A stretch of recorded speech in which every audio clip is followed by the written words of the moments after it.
Oh, yeah, the warning, right? I got to give everybody the warning, the heads up. Okay, so warning.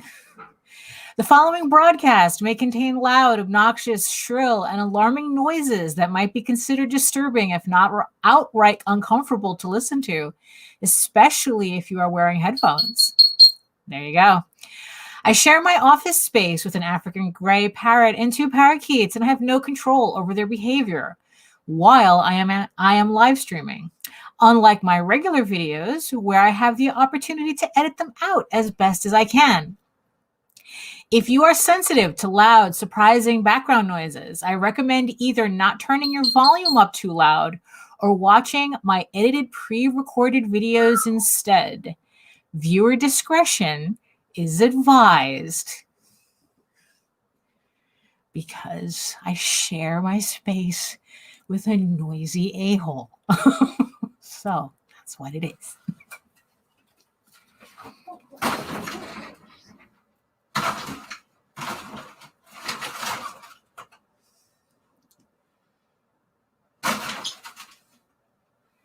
And there you have it. See, the second I start live streaming, he starts playing with his garbage. So, hello, welcome again. It's Wednesday. What is it? January 13th, because I haven't had any sense of time since March. So, hi everybody, welcome to my channel. I'm Daphne Lage. I am an artist, a cartoonist, an illustrator, a comic book artist hailing out of New York. I've been self-publishing comic books since 1997, and I am the artist of the furry fantasy series Tall Tales, which you can find at talltales, Tails, online.com. And I'm also the artist of the comic currently running on Kickstarter as we speak, EGORAVEN, Heir of the First Unicorn. So, like I said, this is still running on Kickstarter right now. This is a fantasy drama series that I've been working on for a long time, and it's finally released on Kickstarter in full color, which I'll show you a little bit more in a minute, just so you can, you know, if you missed out on last week's episode where I went more into detail, and I'll give you the rundown. I'll give you the rundown. Just trying to think too much right now. So let me just mess around with my setup here. I'm trying some new things, so hopefully it'll be easier for me to control everything going on. So let's see. There we go. Okay, yeah, so we're good. So after last week, I spent a lot of time trying to figure out the Dr. Octopus arms I have on my table here, trying to find like the best way to do this live streaming stuff. So yeah, I mean, in the end, it's like live streaming is a lot more fun when someone else is handling the background, but yeah, that's how it goes. So today what we have on the docket, I guess, if we're continuing from what we started last week, which is we are inking in comic book pages from Tall Tales, Tears of the Mother, issue 6. So let me get that set up so that you guys can see what I'm talking about. And let's see. Yeah, unfortunately, the tablet that I'm working on is, oh, okay. Did my camera poop out? Okay, there we go. Okay. So right now, let me just do that. Okay, so this is what I'm currently working on. This is page 29. I'm still working on my 8-page batch that I touched upon last week. Last week, we were putting in the basic outlines to kind of get a flow going on these pages. And now what I'm doing is I'm going through those same pages, but this time putting in my I guess like the next layer of inking with my Rapidographs. And this one is a number 3. But before we get into that, I want to just give you an update about my Kickstarter and what's going on with that. So as I mentioned, I have a Kickstarter for my book, EGORAVEN, Heir of the First Unicorn. It's a fantasy drama that I have on Kickstarter. It's in full color. It's 32 pages. It's slated to be a 15-issue series. Would 15 issues be considered a limited series? I mean, is that, is that like, or is it like a limited series mostly like,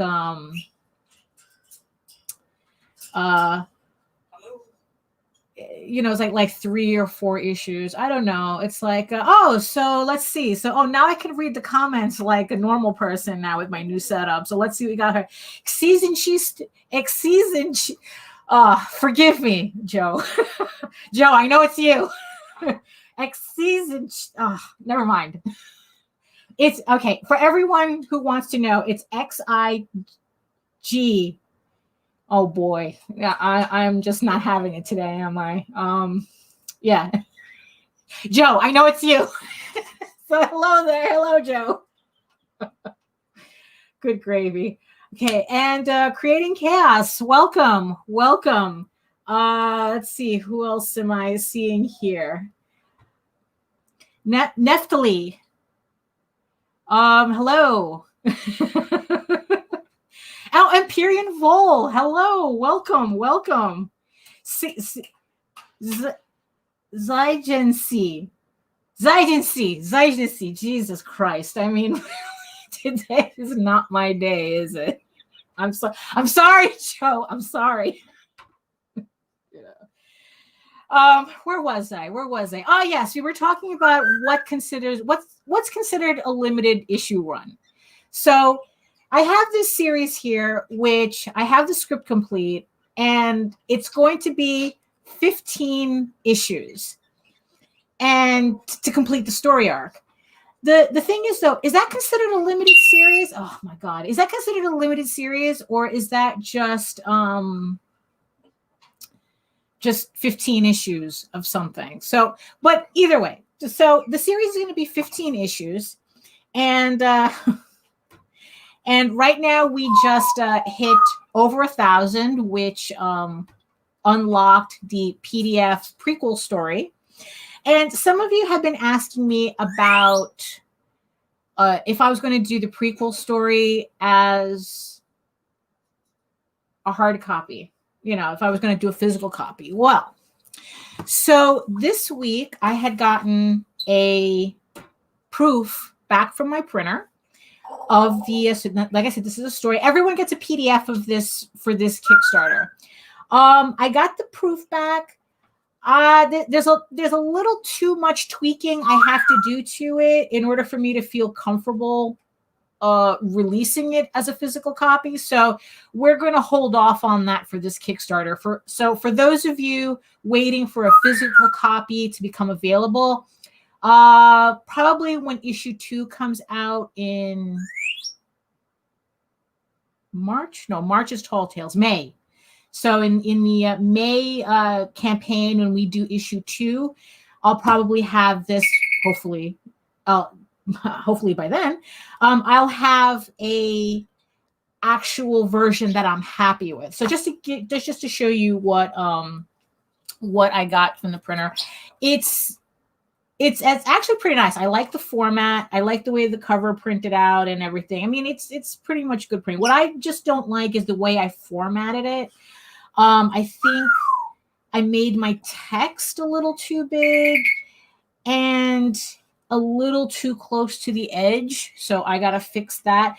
The illustrations came out fine though. So at least, Zygency. Oh, Zygency. Okay. Yeah, I saw it. I'm seeing. Okay, Zygency. I mean, Hooked on Phonics works for me. So the pictures came out. Oh yeah, the background noise. Tali, the background noise is the parrot. You know, that's why I have to put a disclaimer in front of the show, because that's just what he does. Yeah, so yeah, if you hear background noise, it's literally a parrot doing that. So I'm sorry if it's kind of annoying, but I can't, I have no control over him. And he's gotten to a point where every time I go to record, he starts up like he has something to say. So, you know, that's I'm sorry if yeah, so that's what it is. So the pictures on the proof came out good position wise.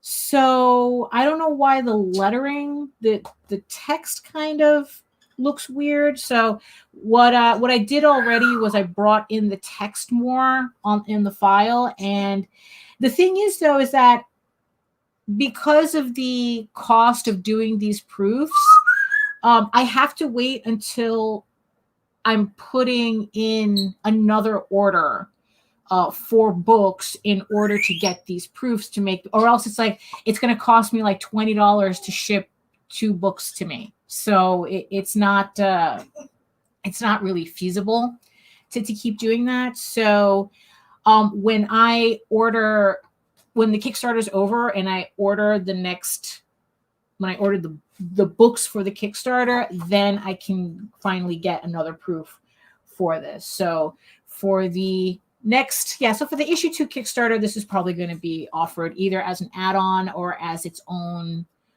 level for those of you who want it. But this is, yes, but in the meantime, everyone's going to get a PDF of this story. So just so you can see the proofs that I have here. So, okay. So of course, you know, my tablet freaked out, so I completely lost my ability to control the stream on here. But that's why I have my other computer here until I can get this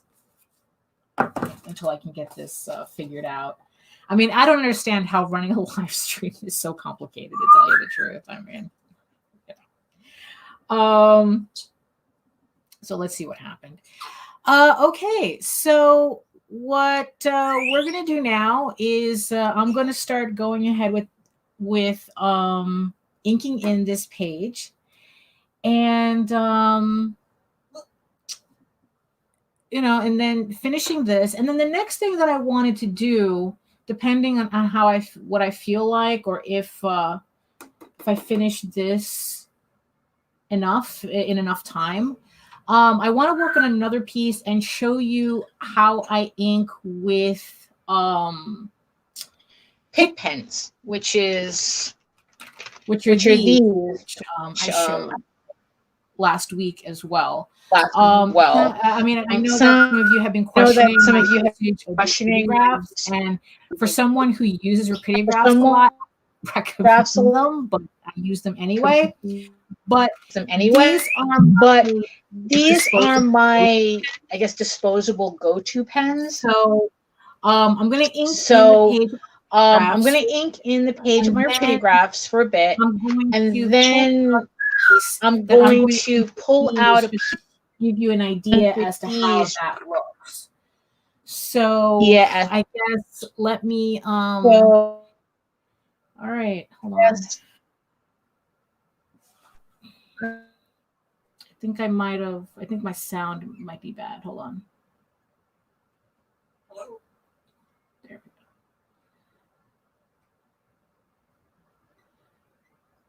go. Okay, okay. I knew I was getting a feedback somewhere. Okay, why are you here? You see, this is I'm trying to do something here, and no, remove. No, we don't want you there. Okay, you see, I don't understand why this is complicated.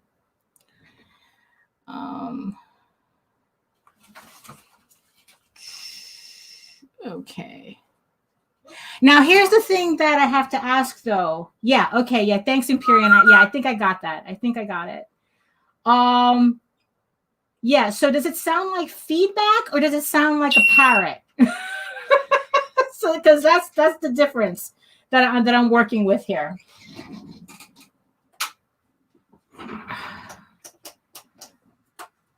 You know, because that's okay. So I think, all right. So I think I got that fixed. Okay. Okay. All right. Oh my goodness. I mean, today's a hot mess. I don't know what's going on today. Okay. So let me do this.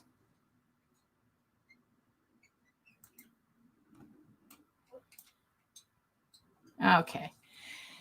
You know, and here I thought I had the perfect setup. You know, I mean, that just goes to show you that sometimes the best laid plans are not exactly the best plans to get laid. All right, so let me check one more thing. Okay. All right, yeah, okay. Yeah, that's Parrot. That's Parrot. Okay. Okay. All right. So let me get to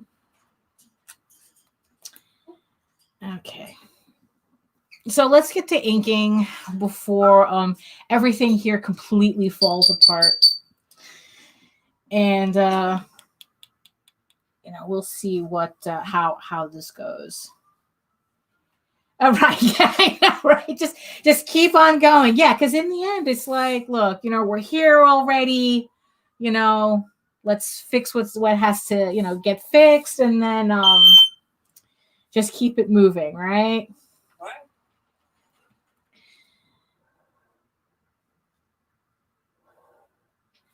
Okay. So in an attempt to get this to make sense.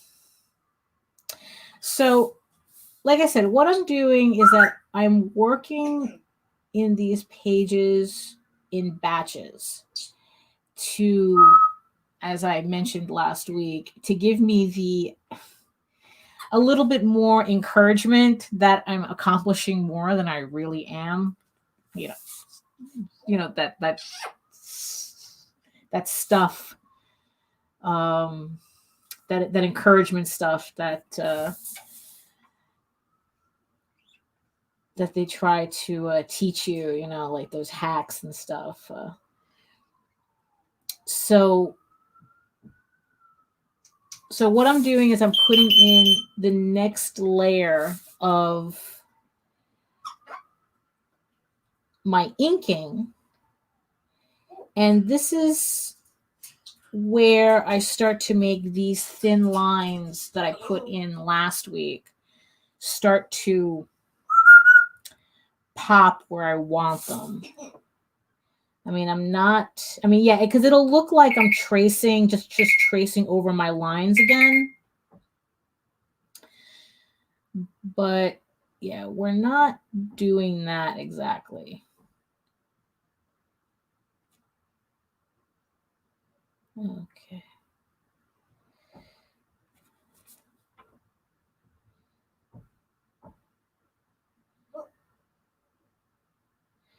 Yeah, because what's funny is that with the last issue that I inked,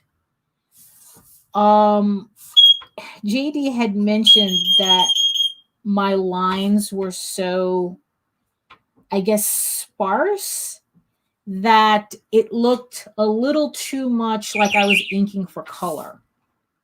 And what's ironic is that that is something that I do want to prepare the new work for. But, you know, but at the same time, it's like I'm still just printing this in black and white. So I have to remind myself that even if color comes later, this still has to translate in black and white in line as line art. So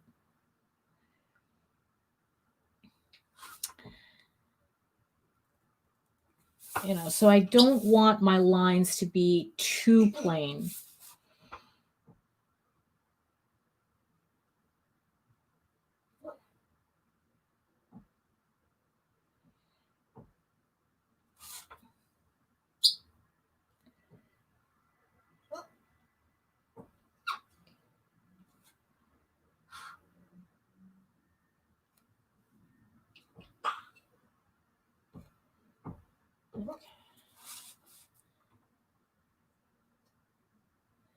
Look at that. We started the video with way too much noise.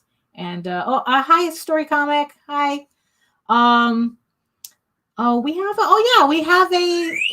I'm on the show. I'm on. Oh, thank you for the Kickstarter. Thank you.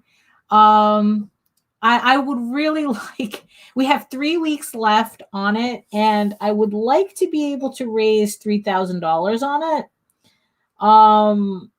Unfortunately, I think I kind of hit the plateau part of our show when it comes to Kickstarter, but like with the noise and the hot mess, it's just something we got to push through. So oh, and for those of you who don't know, yes, we're good for tomorrow. I'm going to be on Story Comics podcast tomorrow. And I think it's what, 7 o'clock? 7 o'clock in the evening.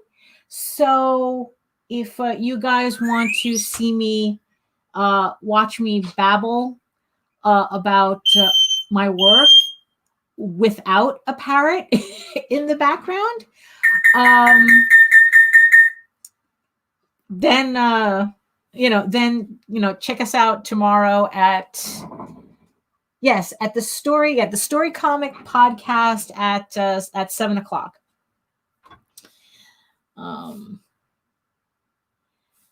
That's the you see that's the problem with having this type of noise in the background, because like it immediately, you remember wasn't there a story, I don't remember if it was like Vonnegut or Bradbury, who wrote a story about a society where they were so determined to keep everybody equal that anybody that they considered like smarter or more intelligent, that they would have like earpieces that would kind of like beep like that, so it would break their concentration, and then they would forget what they were talking about. Just like if you were like a talented dancer, like you had to wear weights so that like all the dancers would be equal. I mean, it was something weird story like that. But every time he does that beep, and I just like pretty much immediately forget what I'm talking about, that's what it reminds me of. It reminds me of that story. Yeah, for the life of me, I don't remember who did it. I think they did a movie of it. But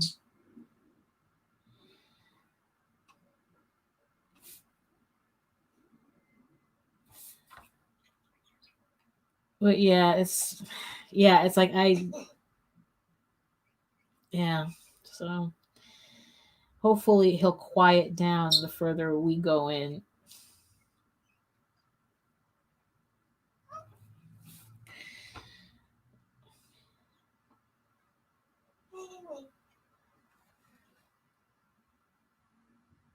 Oh, okay. Harrison Bergeron by Vonnegut. Okay, good. So somebody knows the story. Yes. Okay. Thank you. Yeah, because I remember seeing a movie clip of that, and and that's what it always. Whenever he does those noises, especially, that's what it reminds me of.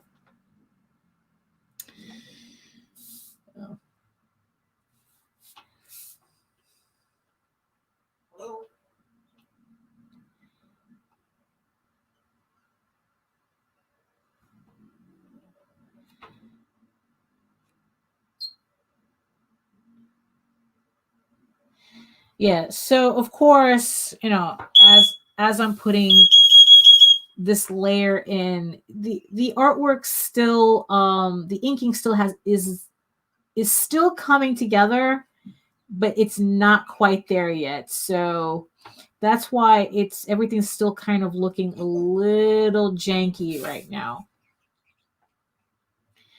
I'm not one of these people that ever learned how to use a brush at all. So this is just a very unorthodox way. I pretty much taught myself how to ink.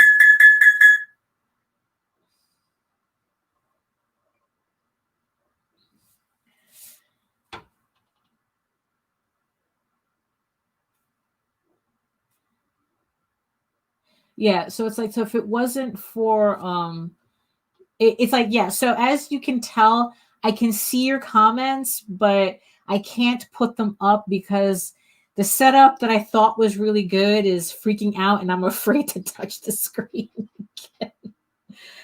So yes, at least I am seeing your comments this time as opposed to last week.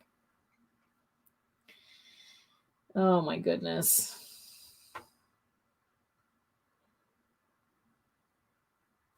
But yeah, but this week, yeah, this week with the Kickstarter has been like pretty crazy. It's like even when I think everything is like under control and organized and whatnot, I think, oh, this is going to be a breeze.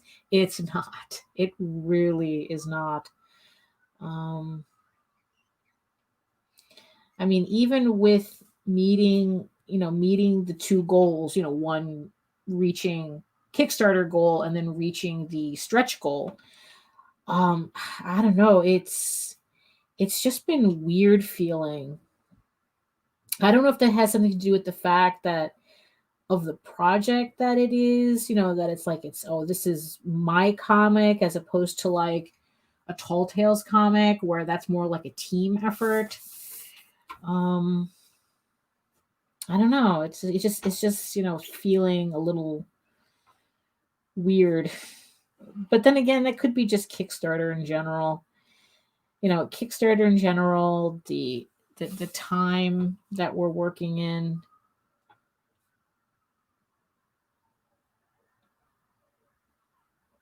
Exigency. Okay, I think I got it. Oh my god, I'm sorry, Joe. I'm sorry. Because it's only going to bother me until I actually get it. Exigency.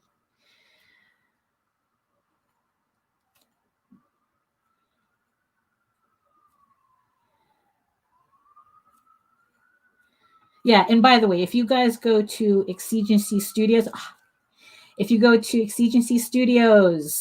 you can check out Joe Maffei's book Amazonia. If you like, I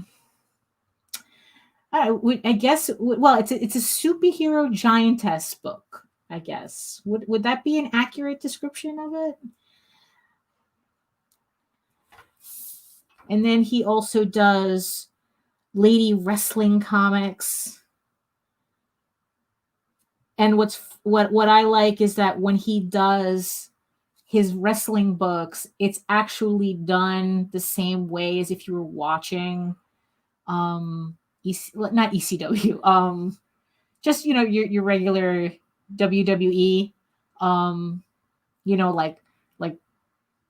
like Raw or something, those. It's been a while since I watched those shows, but when I see his artwork for that, it's like, oh yeah, it looks exactly like the TV show, like you're watching a wrestling match. So you can check that out.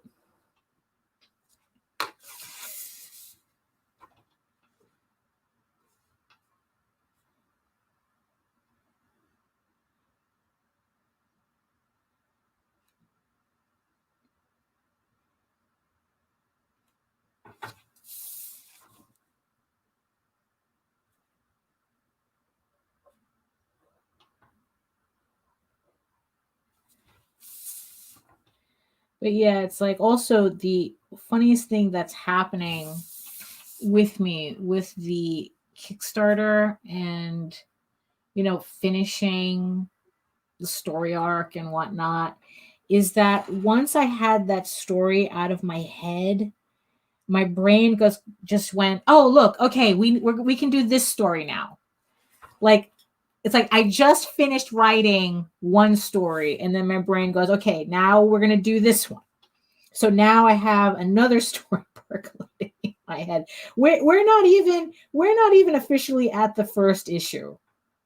And already there's a couple of other things floating around related to it. I mean, really, it's like it's.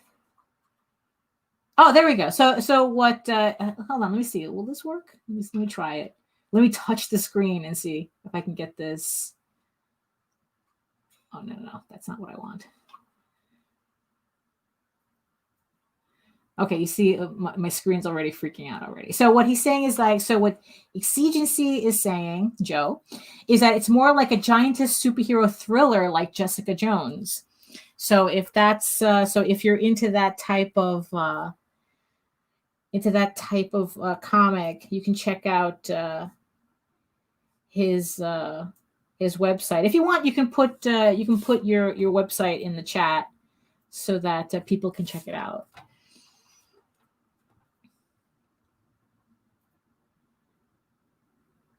You know, so if they become, so if people become, you know, completely chased off by the parrot noises, at least they can go to your website and enjoy some comics in peace.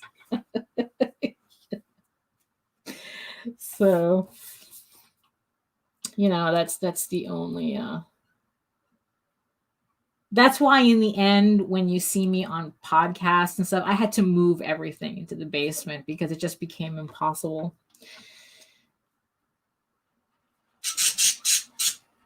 But, and so it goes, right? I'm sure anybody who has pets knows the feeling.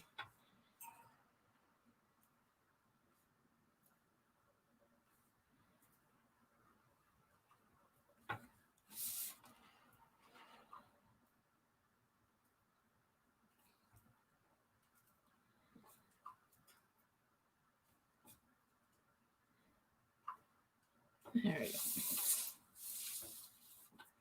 Oh, okay. So Joe is also saying, don't expect villain fight of the week. It's plot driven. So yeah, because not everything is running, jumping, skipping, right? And climbing Mount Doom and stuff like that, you know.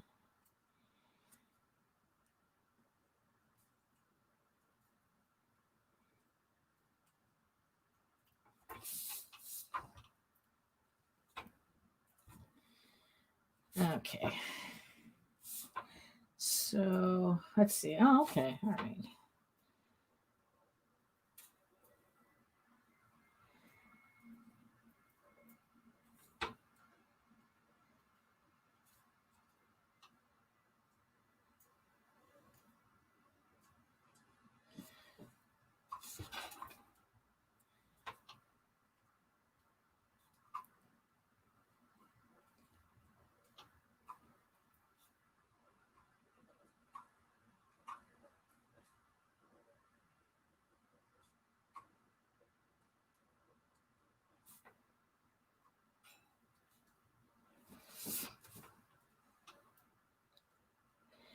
Yeah, so at least inking this way for me, when I with the main lines down, when I put all the other lines on top of it, it takes less time because it's not as much. I don't have to cover as much.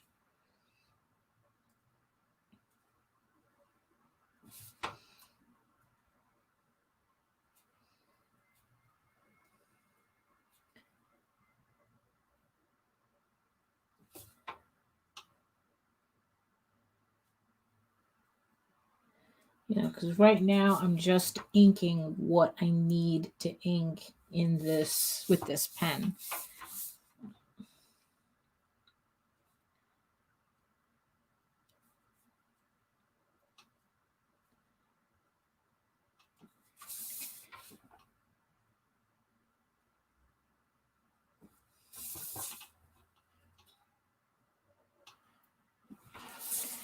I mean, it's. I'm a little. I'm sorry if I'm not as entertaining while I'm inking. You know. I guess if part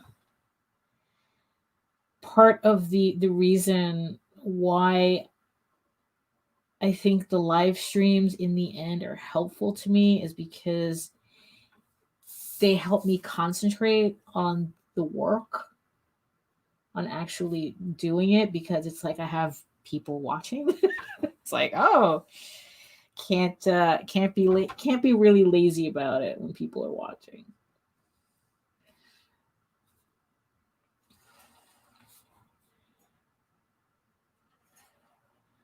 But maybe in another stream I'll try to like maybe put like music in the background or something, you know. Oh, there we go. Okay, Joe, yeah, that's yeah, just DM me. He's saying that I need to get you on my show from the desk of a small press publisher so we can discuss art and the comments some people say about it. Absolutely. And anytime, you know where to find me. So yeah, that'd be great. That'd be fun. You know, I like talking about um this stuff.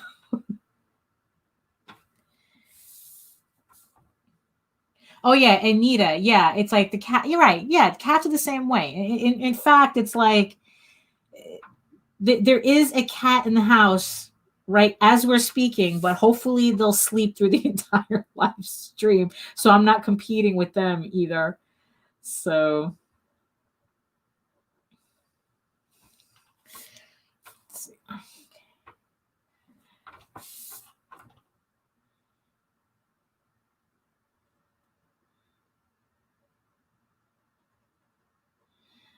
Oh yeah, and also just to let everybody know, I think I'm like two people close to hitting my next milestone on YouTube, which is 850 subscribers. Yay!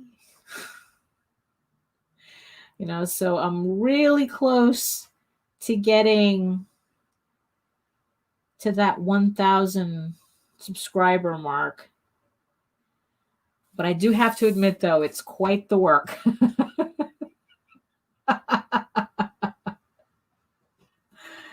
Yeah.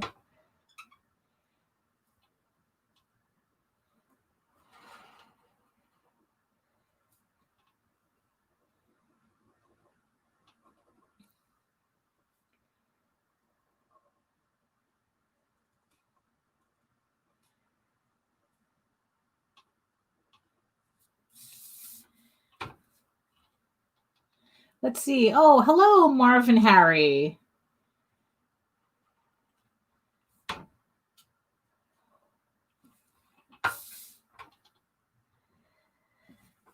Nice of you to join us.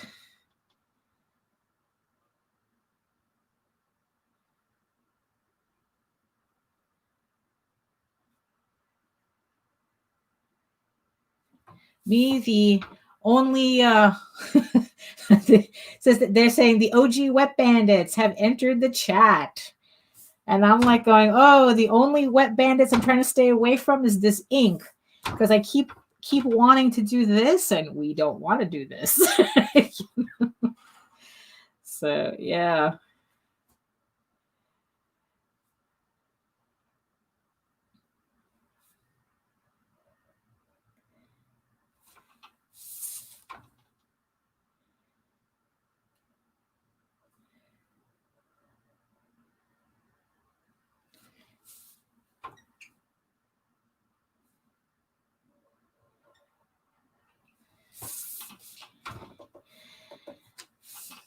Yeah, so I know you're noticing that I'm filling in some parts with this pen, but still leaving some areas open like that.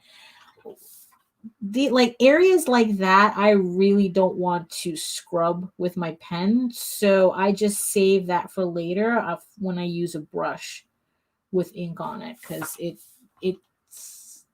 it's actually less messy and doesn't wear and tear on my nib. And also, you're not supposed to be scrubbing. You know, you're not supposed to be doing this with the pen anyway. So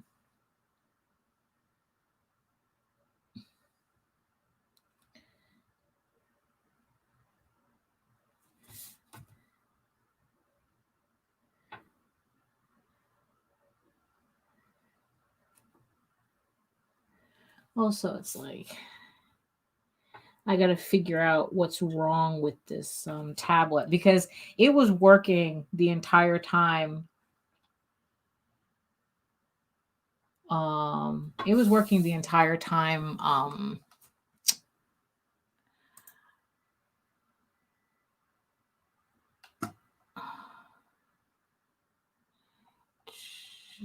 Hold on. Let me see here. Oh, okay. All right. Hi. Okay. There we go. Okay.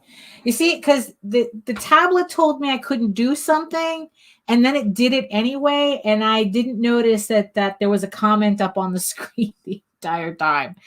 I wish I had so yeah, so I got to check out what's going on with my tablet. Because I really do want to have better control of, I guess, the tech side of this so that I can get the comments regularly up on the screen, because I like seeing the comments on the screen. So, and live stream makes it easy, but the way everything is laid out in my office does not make it easy. So that's something I have to figure out for the next stream. Okay.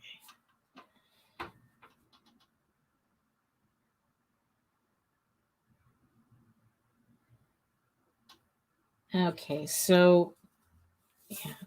So now it's like I'm noticing there's something here that I have to kind of adjust because I did it in two different colors, I didn't notice it. But now that I'm about to put in black ink, I just realized that I have her hair, which is black, right up against this black here without having an outline to break it. So I'm going to have to like make sure I do that. Also, sometimes what I'll do is I'll go in with a white pen and create that white outline, but it seemed okay here.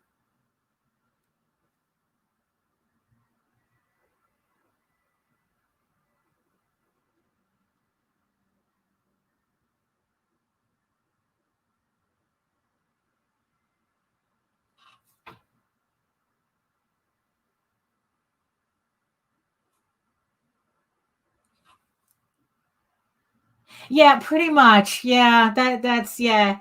Joe says, "Come for the art, stay for the technical difficulty." It really is. It really is.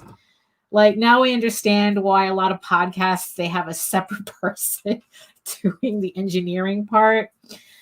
Because really, but it's like you said, it's just something we have to push through. You know, I mean, as independent publishers, we we have to wear all the hats, and because of that there's certain things that comes with a learning curve that we have no choice but to push through.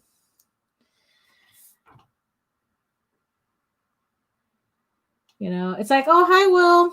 So if you guys didn't know, I was on Will's podcast yesterday, so you can find a link to that on my Facebook page. We had a good time was had by all. We talked about a little bit of everything pretty much. We talked about the Kickstarter. We talked about good independent books. We talked about the idea that I'm not expecting conventions to come back until 2022. It's like I really don't see that happening this year.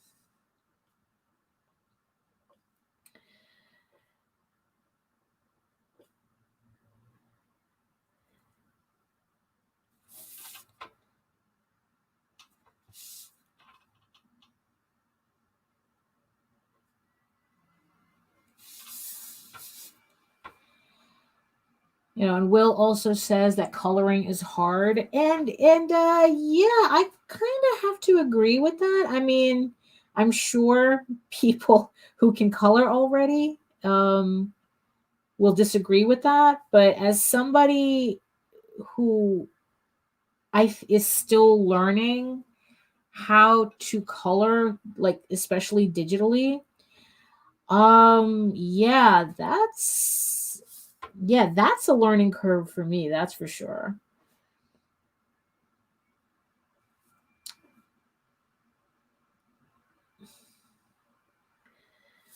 Because it's like, especially when you're talking about like color theory and how important that is, how colors relate to each other and how it changes a scene. Is Yeah, there's a lot more going on than just putting, color, literally putting color. Ah, hey Mark, boa noite. Yeah, so Marv is dropping in. Just came here to say hello. Time for bed. Busy day at my day job tomorrow. Awesome page. Take care and say hi to JD for me. Absolutely. So we'll see you tomorrow. Uh, yeah. So yeah, because tomorrow's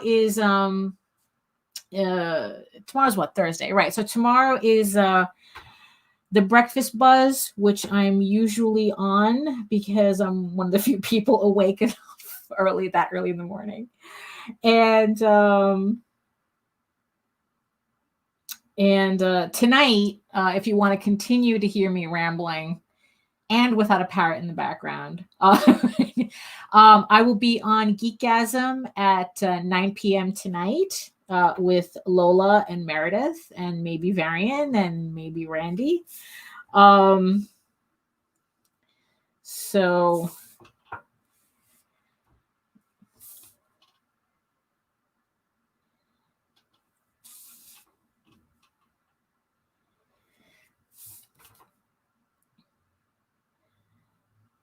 yeah, lots of podcasts lately, but that's pretty good though. Yeah.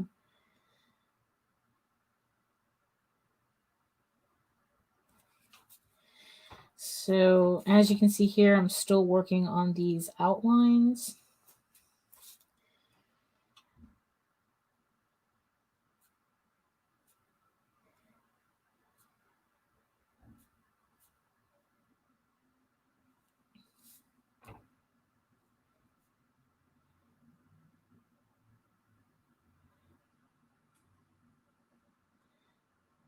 I'm really happy that everyone is just oh, there you go. So yeah, so Marv says that he won't be able to see the show, but I'll see the replay while I'm drawing after work. Have fun. You have fun too. I know that you're really rocking it on that iPad of yours. So I'm really interested to see what you're going to be doing with that limited palette you got off of oh that limited palette you got off of John. I'm really curious to see how you can work how you work with that. So Joe says, when will be the next justifiable rant, or do we have to find more people that think we decide comics?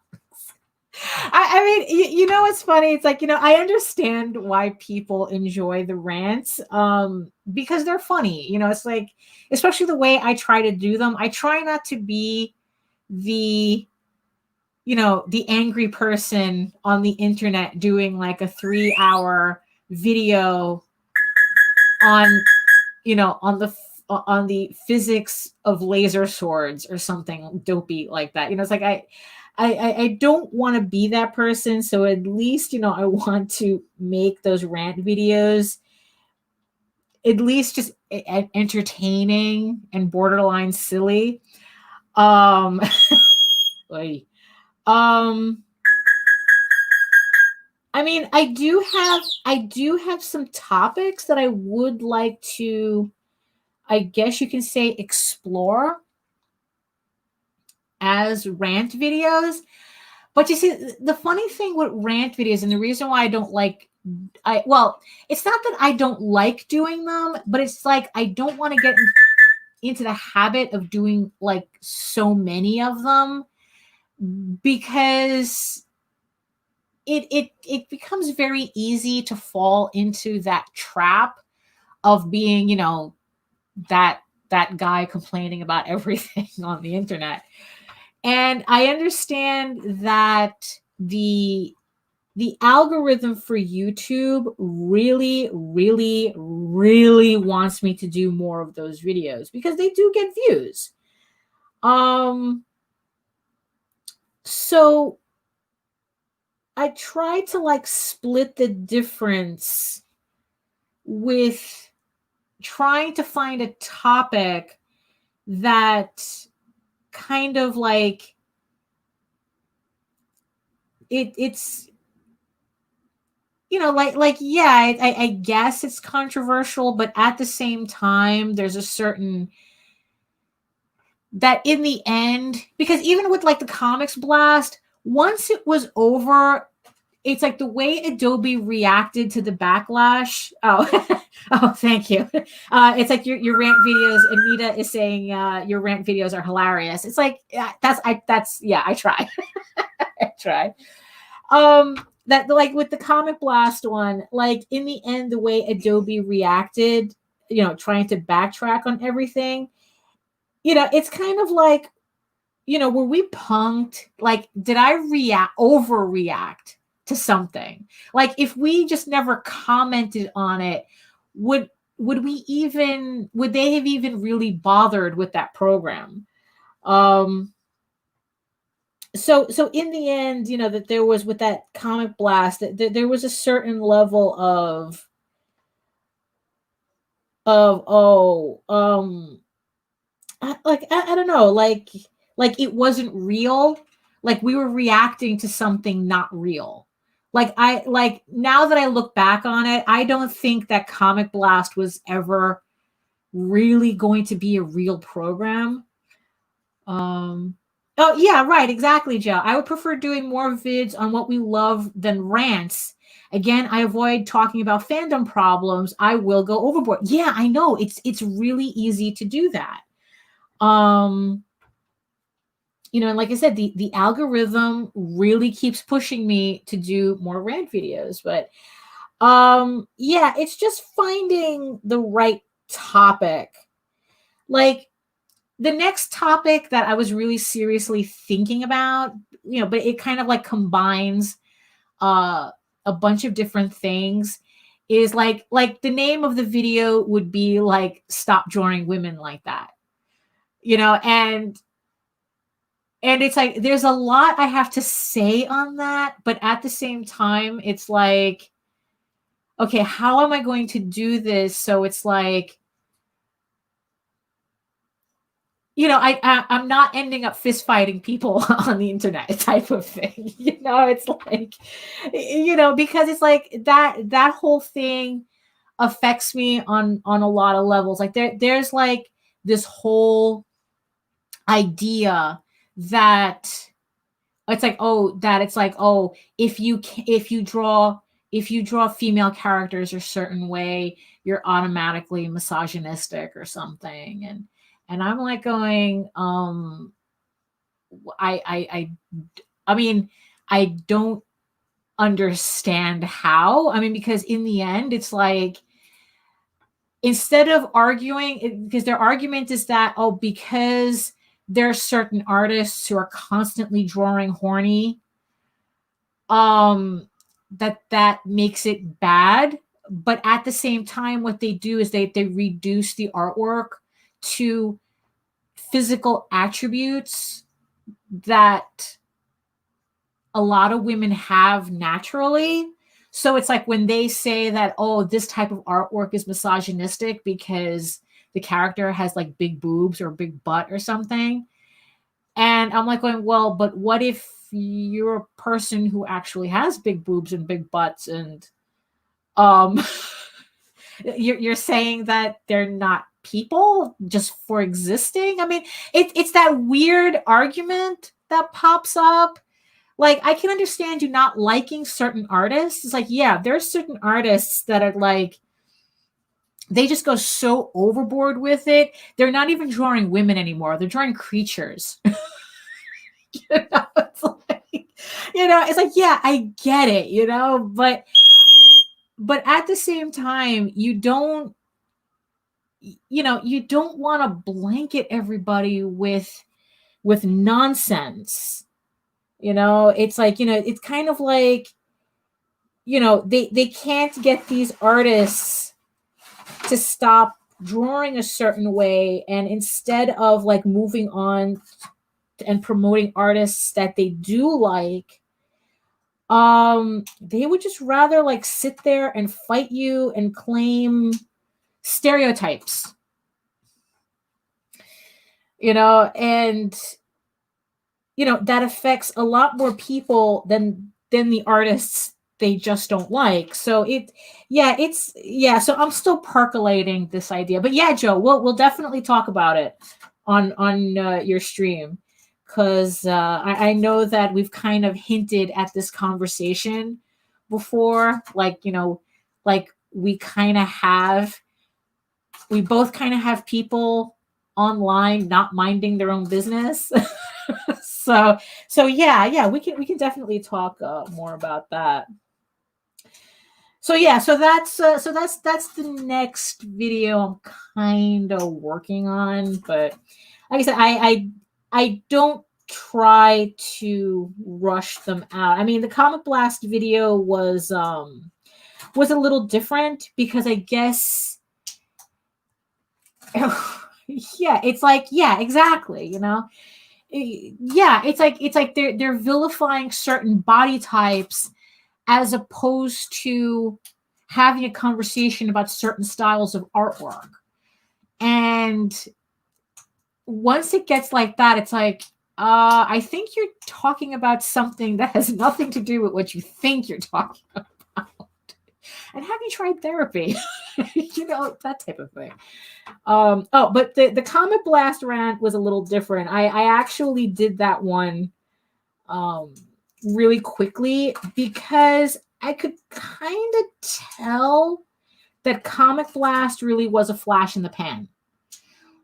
So this wasn't like something that was good. I mean, in what? It's like it literally disappeared like within 2 weeks?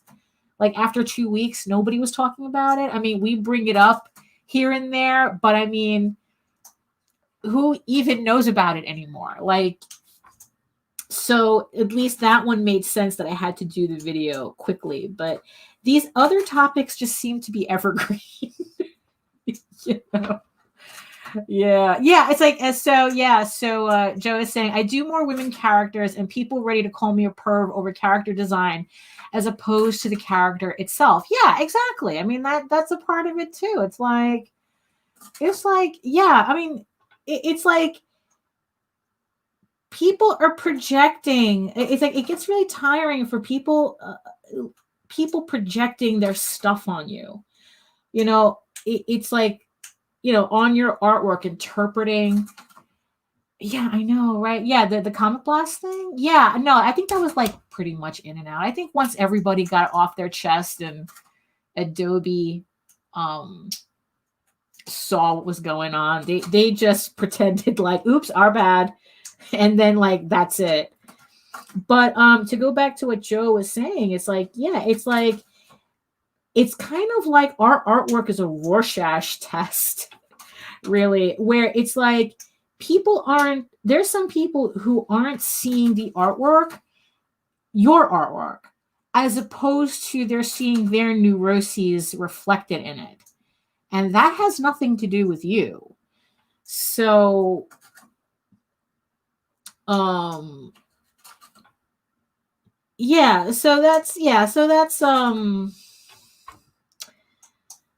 so if I do another rant, I'll probably try to do some art videos first. At least, space out the rant videos from between each other. Or else I'm really going to have the algorithm freaking me out.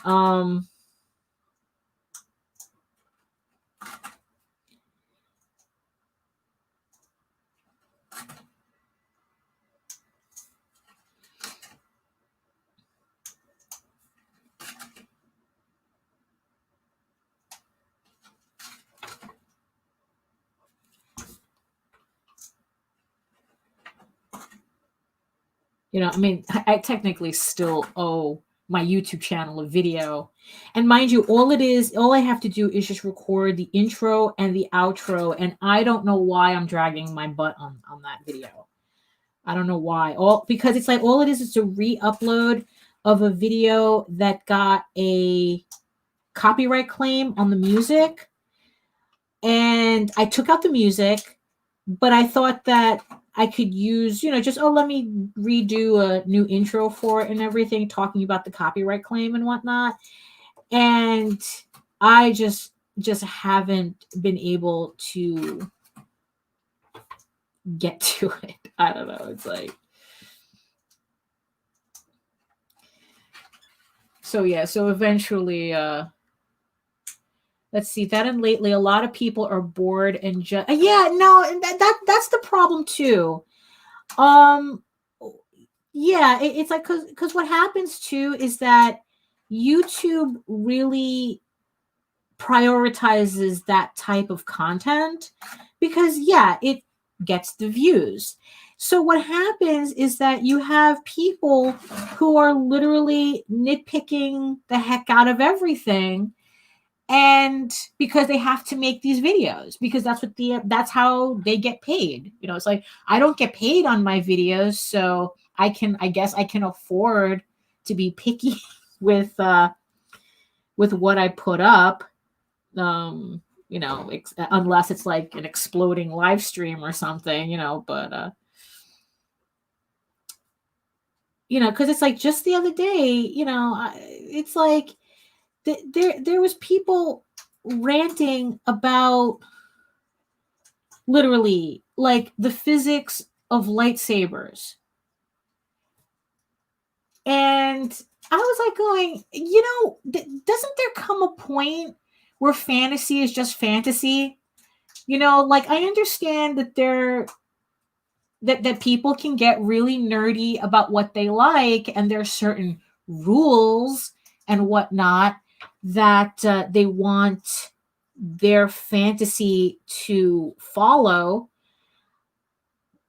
But when that finds you nitpicking to death a thing that you love, that can't be healthy. It's like, okay, go pay your rent with that, but congratulations on not being able to enjoy anything for the rest of your life. Right? Yeah. Really, it's like, it was something so stupid, and it was just like, it's like, oh, I guess all the goodwill that Star Wars fandom got from The Mandalorian, I guess the parking meter wore out on that. So now we're back to listening to everybody, talk about how, oh, this person is doing Star Wars wrong because of lightsaber physics. It's like, come on. Really? Yeah. I guess this is the reason, part of the reason why I don't have like a lot of patience with that. It is because I do my own work. I can draw, I write, pretty much I can entertain myself. So I'm at a point in my life where I don't need $1 billion corporation to entertain me. So when I see these arguments, I'm like, there's a certain level where I get it. And then there's another level where I'm like, where, it's like I completely, it's like I'm William Shatner in that Saturday Night Live skit, screaming, "Have you kissed a girl? Have you ever kissed a girl?" It's like, dude, really? You're doing a 2-hour diatribe on laser swords? Come on. Yeah. Fandom is a dangerous place. That's for sure. Yeah.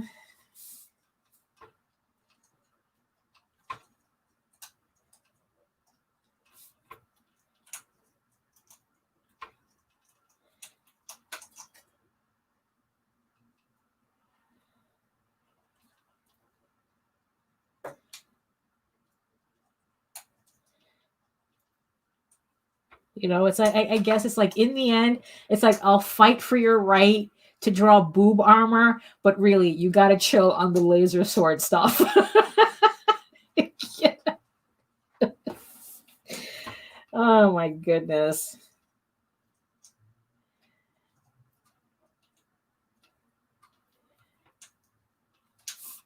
I don't know what is it what is it today, but it's like you guys get to see me crack up on video.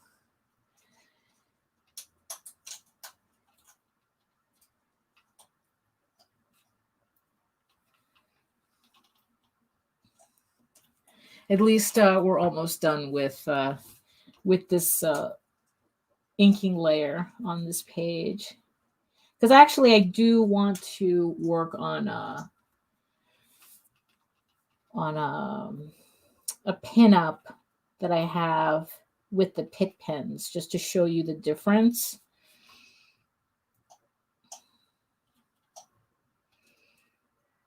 So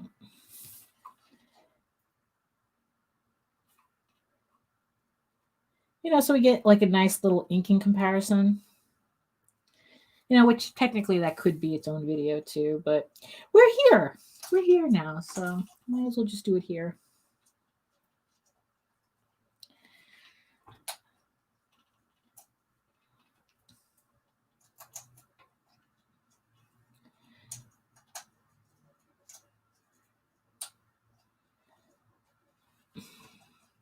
Oh man, has it wow, I didn't realize what time it was. It's that funny thing where time feels like it's fast and it's slow at the same time.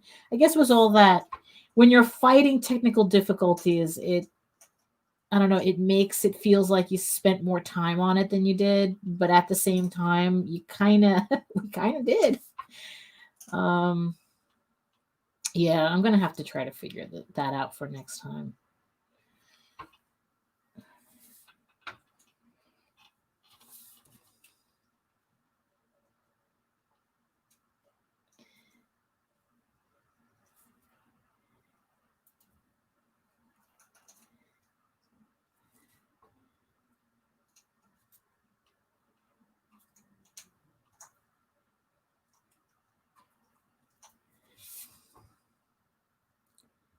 Also, I may have to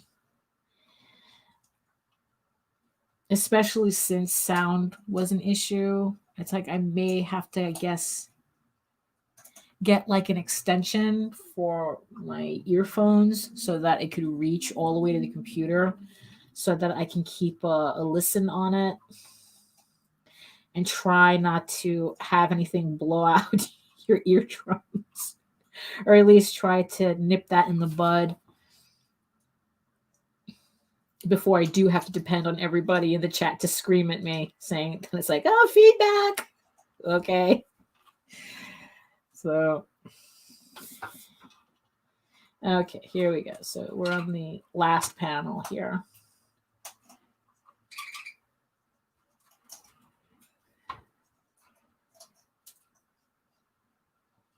Yeah, so all I'm doing here is just outlining these. So when I go in with a brush, it's not messing up my outlines. So it just makes it easier for me to fill these in.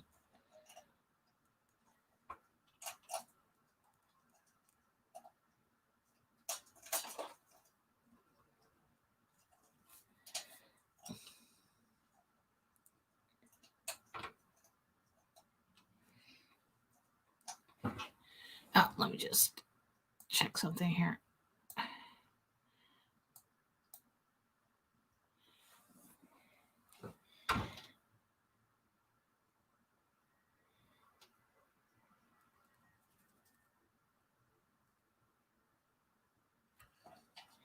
You know, oh yeah, you're not holding. Yeah, hey Varian, I see you.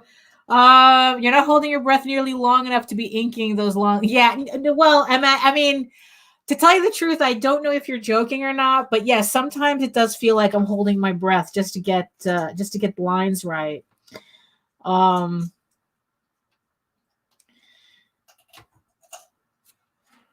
especially when you have to get like a really good sweeping line like that. But then again, it's like that's why, that's when you should be using a brush, not a pen.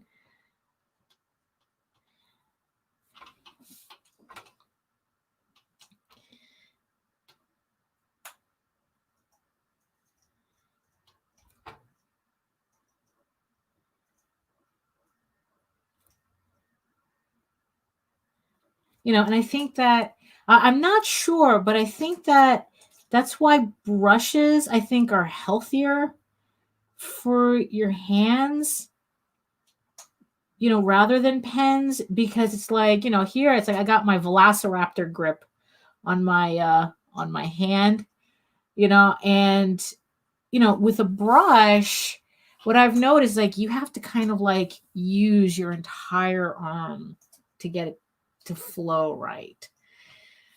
So I would think that that would be better, but I don't know. I'll just stick with my Velociraptor grip for now.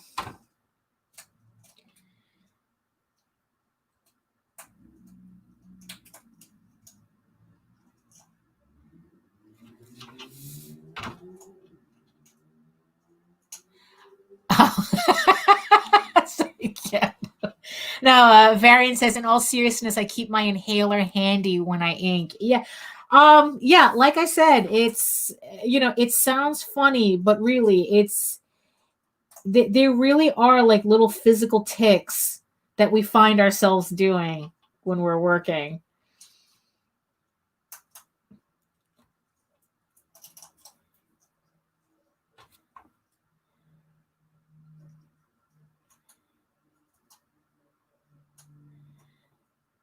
For a bunch of people who aren't athletes, we certainly hurt ourselves a lot, don't we?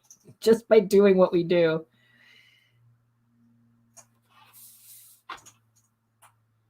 It's like I've done half marathons and not hurt myself as much as I do sometimes, working on artwork.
Oh yeah, this is my little chibi Skeletor. That's actually a sticker I made that is in the shop. Here's my uncle Mike, my uncle Mikey, and here's my Skeletor. So if you like stickers, just go to egoworks.com, EGOWORKS, and just go to the shop, and it's right there.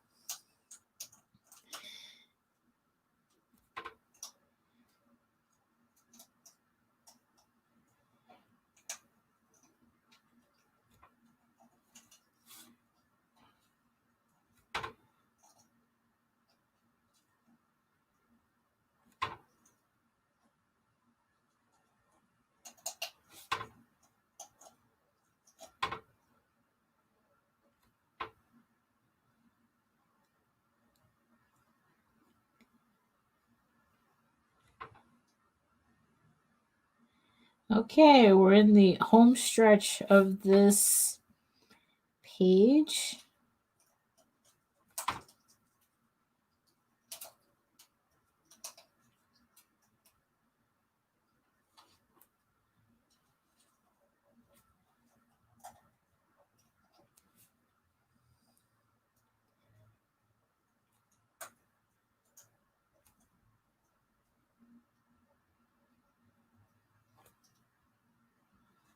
Okay, there we go.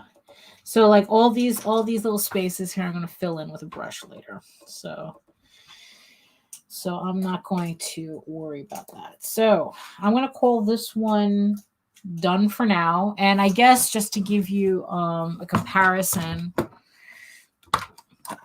as to what we started off with and what it looks like now. It's like, so this is one of the pages I did last week. So this is all using the number 2 rapidograph nib.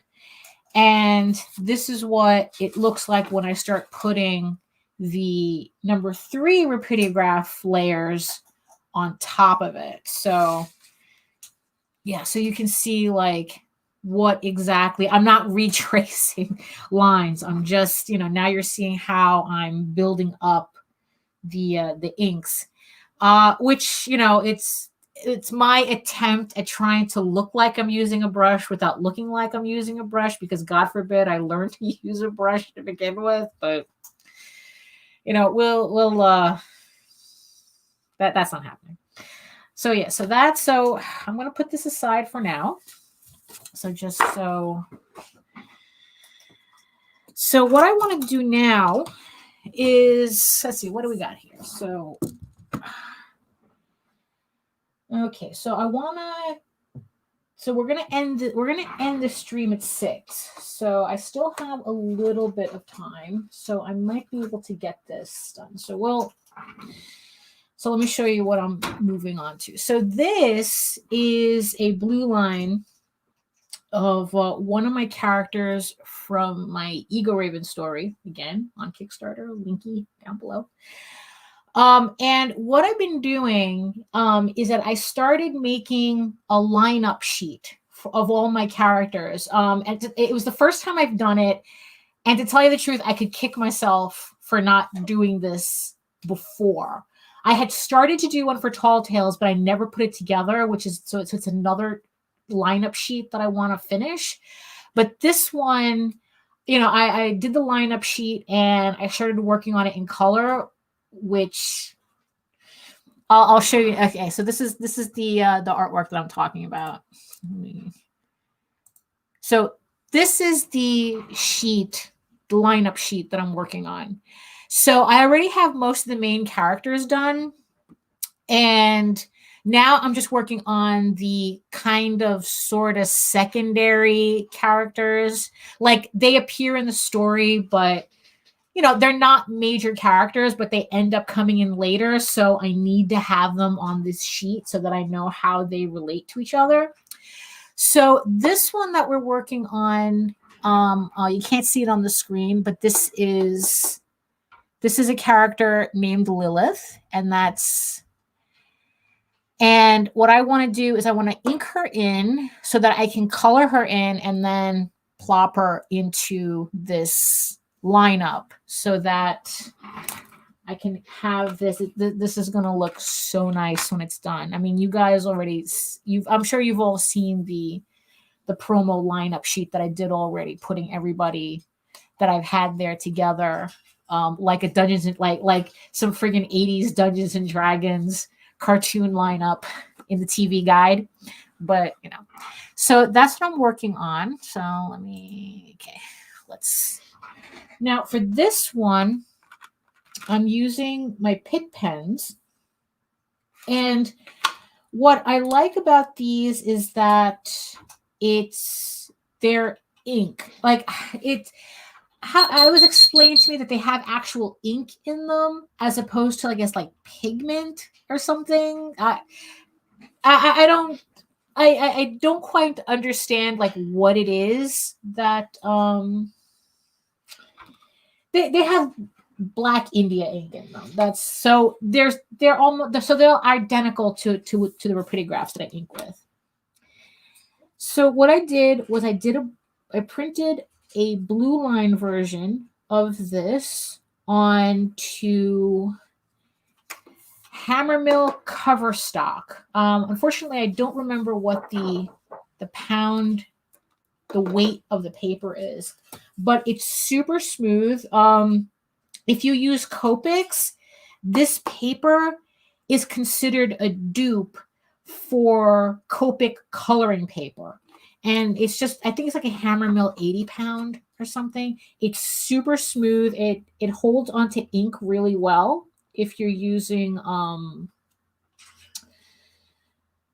liners mostly. I wouldn't recommend the rapidographs on it because the ink is more liquid when it comes out of the pen and the paper doesn't react well to it. So this is best if you're using multi-liners and your Copic markers pretty much. So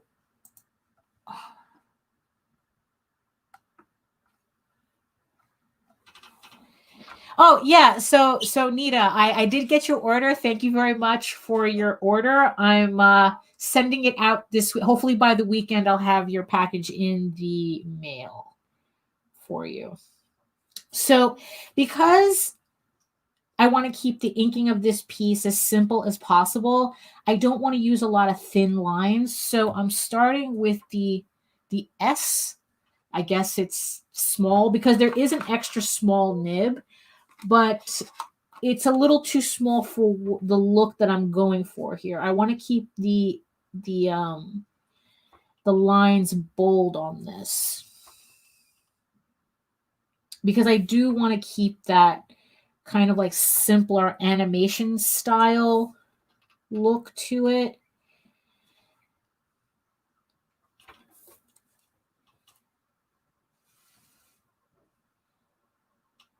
So pretty much I just ink it the same way I ink just in general. It's just that at least this way I don't have to worry about anything smearing or smudging because it's multi-liners.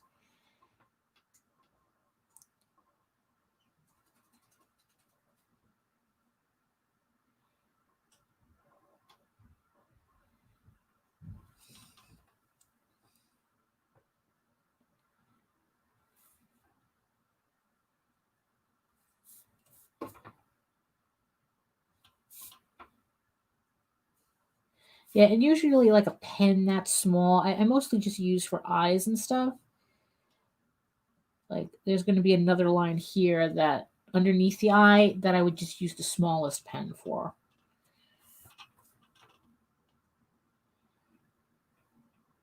But I don't know if you can tell, but the pen just glides really well on this paper.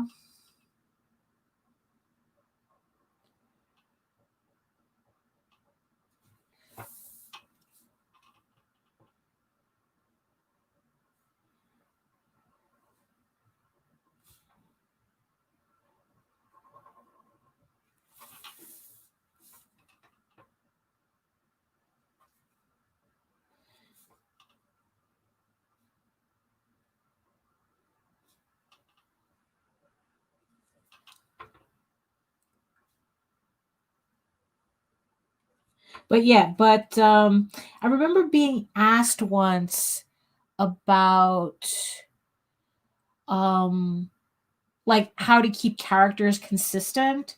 And the answer that I gave at the time was, well, you keep drawing your characters over and over and over again until you get them right, which is partially correct. But until I actually did that lineup, that character lineup, I really had no idea how helpful that was.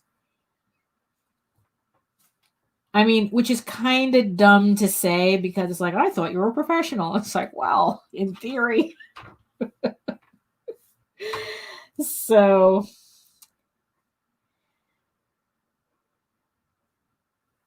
but yeah, but doing that chart though, like if you're doing a book or something or anything and you have a bunch of characters, I highly recommend doing one of those size charts. I mean, it's not all aesthetic. It literally, like, I never thought about characters' size relation to each other, and that really helps a lot when drawing artwork.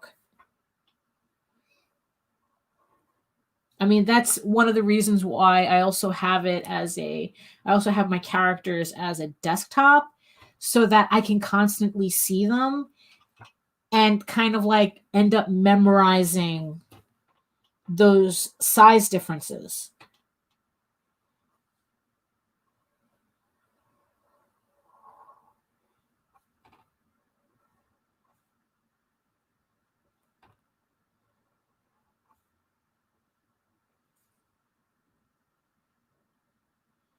Oh, okay. So I'll see you later, Nita.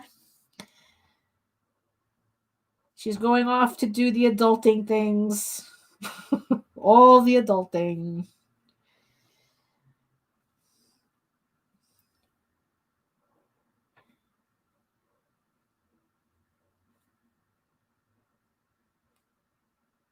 Also, another thing too with using these pens is that the lines are a lot more, they just seem a lot more consistent than with the rapidographs. I mean, one of the things that, I mean, I swear to God, it's like for as much as I keep saying like the problems that I have with rapidographs, I mean, I have yet to really end up with a deal breaker that makes me go, oh, I'm never using rapidographs again. And one of them is the line consistency. But also, I kind of have a feeling that has to do a lot also with the type of paper that I use. Because, like I said, this hammer mill paper is really smooth. So the lines are just a lot cleaner and nicer.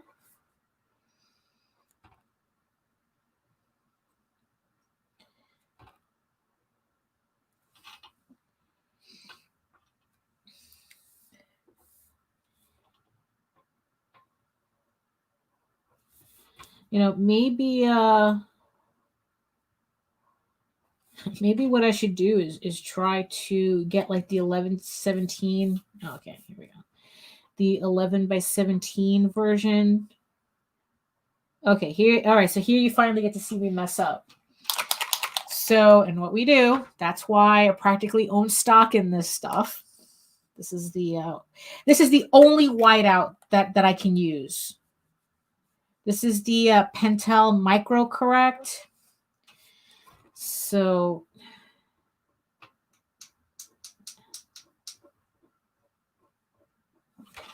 there we go.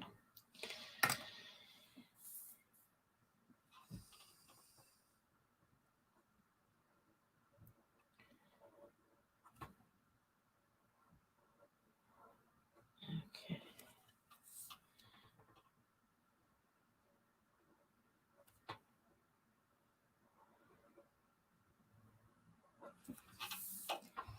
All right. So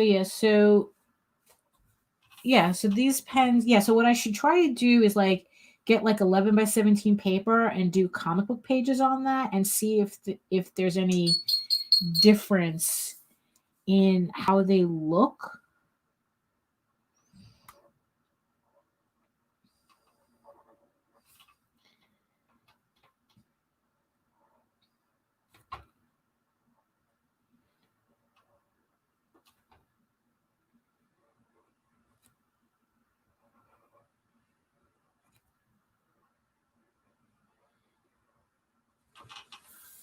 Maybe one day we'll experiment with that. So, okay. So now I'm going to take the F liner, which I'm assuming means fine.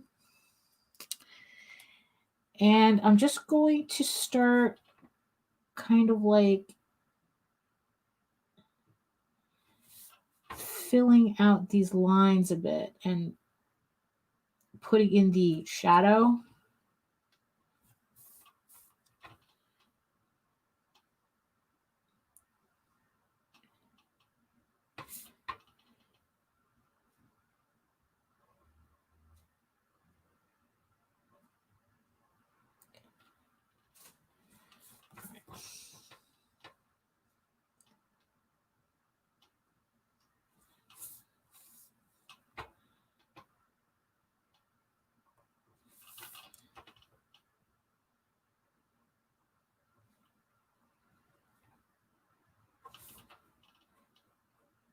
And again, it's like, it looks like all I'm doing is just retracing my lines, which probably in a certain way I am, but I want to do it in a way where the lines really start to, like, the figure just starts to pop a bit.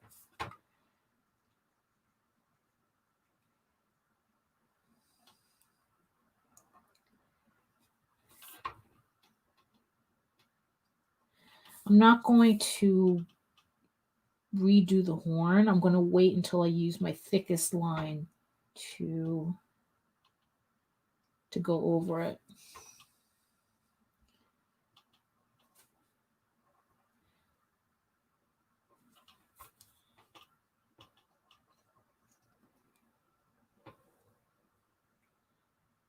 Yeah, the thing is, I have the rest of the characters of this lineup to do, but I'm not going to color it just yet because I'm waiting for a new computer to come in at the end of the month.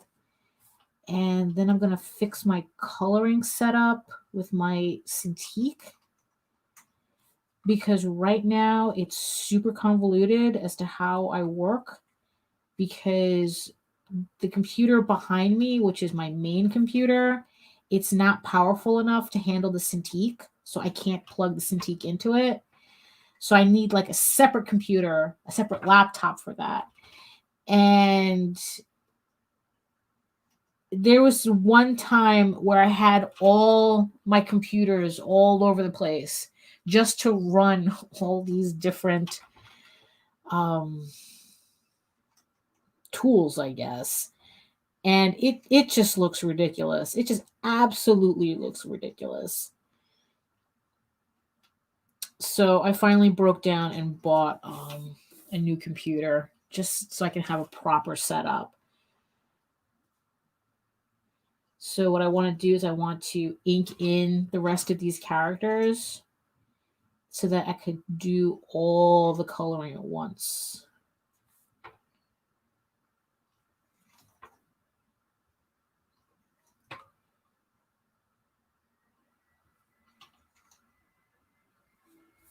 Okay, so I'm about to get my 10-minute warning.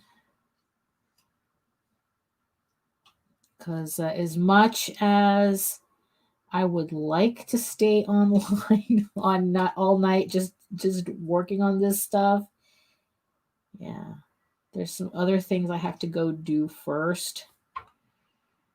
And like I said, if you want to continue listening to me babble on whatever topics are out there. Oh, thank you. Thank you. Yes, yes. I try to keep my unicorns as pretty as possible. Thank you.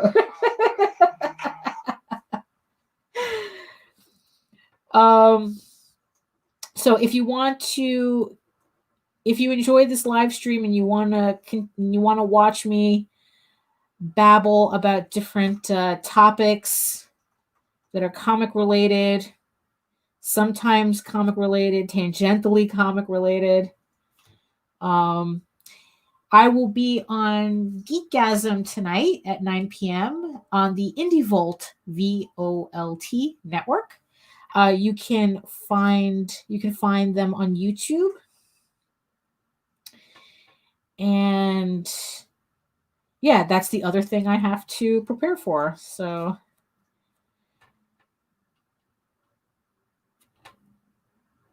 what I'm going to do, I'm going to finish this.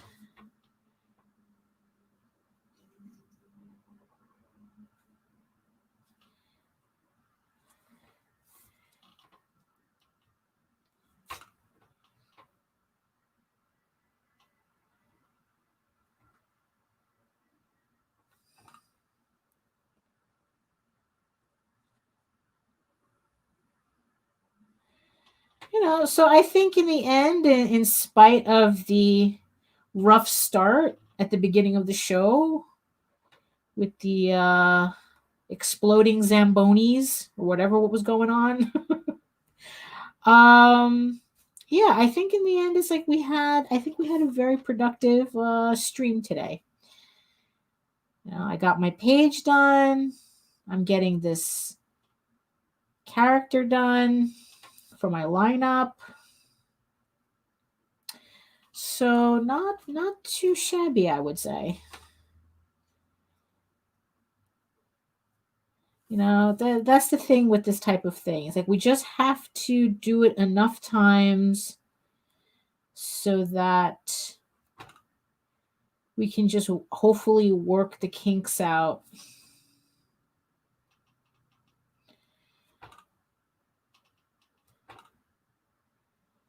So then one day I'll be able to give you a seamless streaming experience.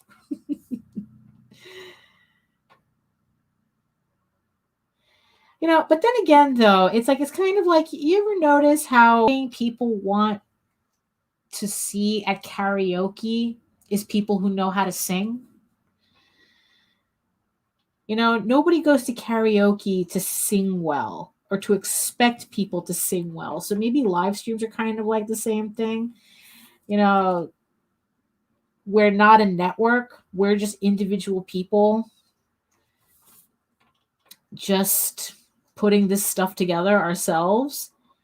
And it's like, maybe there's a certain, I don't know, like lack of expectation. I don't know. That sounds almost weird to say, but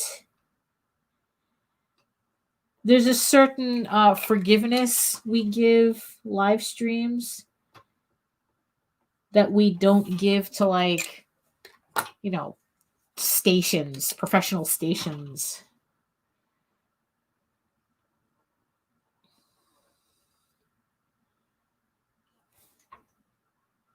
That's why we goof on those news stations so much when something does go technically wrong. But, when, when a live stream like this ends up with technical issues, like, nobody, like, well, it happens. I guess my point is, it's like, I'm going to try to fix what I can, but I'm not going to be like obsessive about it. Because it's like, in the end, it's like, we're only going to know if everything works or not once we're at the next live stream next Wednesday. So yeah, so I want to do these every Wednesday. So let's put that on the schedule. So now I'm going to move on to I think this is M for medium. And I'm just going to do the very outline of it. Just the very outline of it.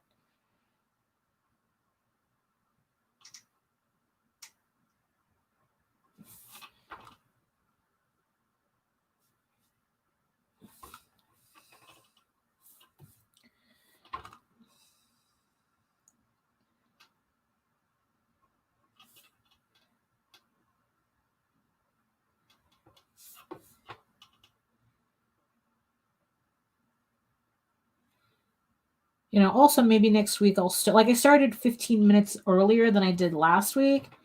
So probably next week I'll just do, start at 4:00 so we can get like a full 2 hours.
And of course, at the end of the show, it finally got quiet, huh?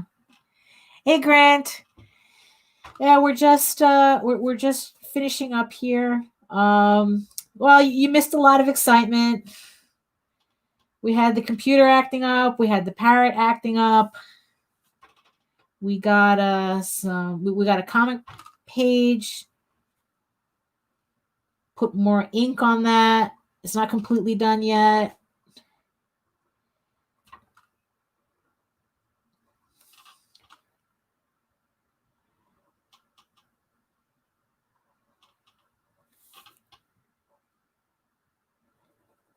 Okay, so let's do this here. Yeah, 6 o'clock is the time that I'm always looking to end the live stream. So next week we're going to start at 4. Today we started at 4:15. I just figure I'll unfortunately it's like I'm tending to go earlier than later, because 6 o'clock is when I have to really start, getting wrapping up my adulting stuff for the rest of the day. So, okay, so now we're going to use the thin line, the extra small, just to finish this up.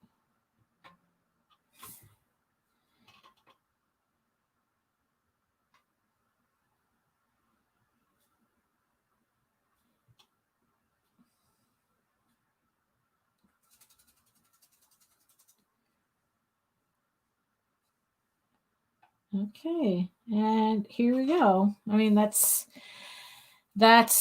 pretty much it, because I don't want to be I don't want to be too complicated with these pieces, because it's more about keeping it simple and making them look like they're animated rather than they look like an illustrative piece. So I don't want to get too crazy on the outline. So this is what we're ending with. And that's what inking with the Faber-Castell pick pens looks like, as opposed to rapidographs. So, okay. So, gang, let me just poke around here. Hold on. So, okay. And poof. There we go. So, thank you for joining me in this hot mess of a stream today. Like I said, it's like I wasn't, who knew, exploding Zambonis. But I hope you got something out of it, because we did do some inking, and we finished this this piece for the character lineup. So thank you for coming to my live stream. Do all the usual, like, subscribe, share. If you know somebody who might enjoy watching me partially ink some stuff and working on comic book pages and babbling about random tangentially art related topics, and trying to figure out whether that's actual feedback or a parrot in the background, feel free to share, feel free to share the link to this video. So that's pretty much it for me. No quippy end lines here. So just like, subscribe, follow the social media that I have here. I have more artwork and more videos at my YouTube channel, and another live stream next Wednesday.